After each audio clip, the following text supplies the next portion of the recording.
I'd like to talk about deciding whether or not you're right for a show. A couple of resources for finding out what shows are auditioning are actorsequity.org or Backstage, Backstage West, and any of the Backstage.com papers. These will tell you what shows are auditioning. It's really important when you look at these breakdowns to ask yourselves a few questions. Does the show require you to dance? It'll tell you in there, and what kind of dance. If you haven't had any dance training, you might not want to audition for that show. Another really important thing to remember is that musical theater is a look-oriented art form.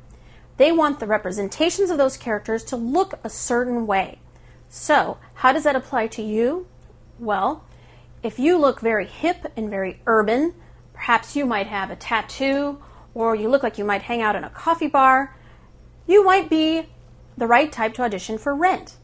If you looked like Rebecca of Sunnybrook Farm, or like me, you look like a mom, you probably wouldn't audition for Rent. You might audition for a more traditional musical, or something that requires a more wholesome, innocent look. It's really important when you're picking your shows that you know how old the characters are and how old you look. Take an honest look at yourself in the mirror and decide whether you are right for that show. Also, what kind of music are they singing? That's another really good question to ask yourself. Can I sing this style of music?